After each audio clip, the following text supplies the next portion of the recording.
Hello, in this video we're going to be estimating values to a suitable degree of accuracy using bounds.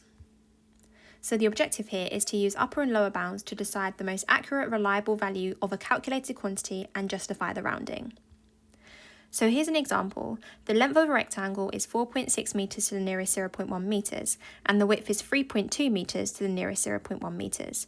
We need to estimate the area to a suitable degree of accuracy, giving reason for our answer. So the first thing I'm going to do here is write out the bounds. So the lengths in the question are 4.6 metres and 3.2 metres.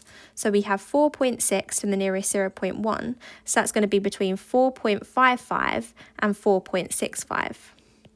We also have 3.2 to the nearest 0.1, so 3.2, that's going to be 3.15 and 3.25.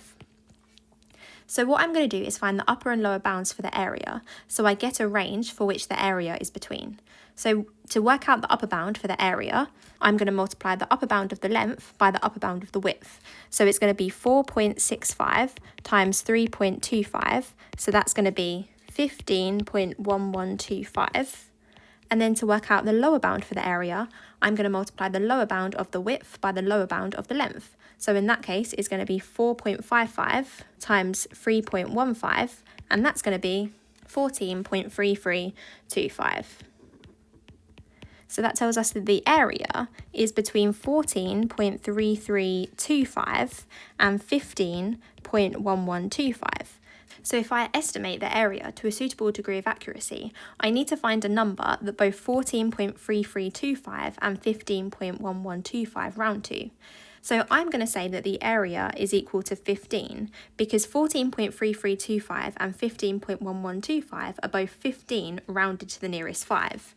So I would say the area is 15 metres squared rounded to the nearest 5.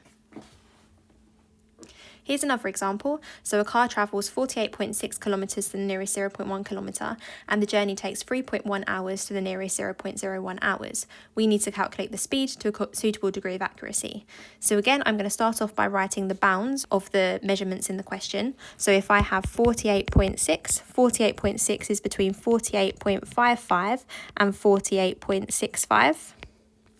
And 3.14 hours is between 3.135 and 3.145. So to find the speed, the lower bound of the speed is going to be the lower bound of the distance divided by the upper bound of the time. So that is going to be 48.55 divided by 3.145, which is 15.43. And the upper bound for the speed is going to be the upper bound of the distance divided by the lower bound of the time. So the upper bound of the distance is 48.65 and the lower bound of the time is 3.135. So that's going to be 15.518. So we could say that the speed is between 15.43 and 15.52. So again, I'm going to say that the speed is 15 kilometres per hour because both numbers round to 15 when they're rounded to the nearest 5. So I'm going to say nearest 5. Here's another example. So a cuboid has a length of 12.4 centimetres, a width of 5.8 centimetres to two significant figures, and a height of 3.2 centimetres to one decimal place. Estimate the volume to a suitable degree of accuracy. So I'm going to do the bounds of 12.4, the bounds of 5.8, and the bounds of 3.2. So for 12.4, that's going to be 12.35 and 12.45. 5.8 is going to be 5.75 and 5.85, and 3.2, that's going to be 3.15 and 3.25.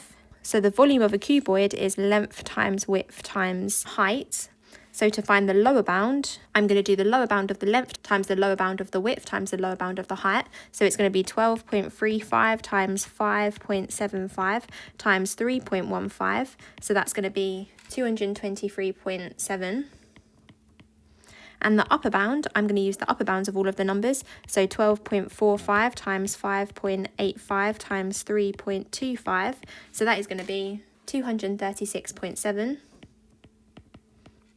So this time I need to find a number that both 223.7 and 236.7 round to. So this time I'm going to do 200 because both numbers round to 200 if we give it to the nearest 100. So I'm going to say the volume equal 200 centimetres cubed, and that is to the nearest 100. So here is a quick fire practice question on this topic. Pause the video, have a go at this one, and I'll reveal the answer in a moment. Okay, so well done if you managed to have a go at that. So here is the answer, and that's everything for this video.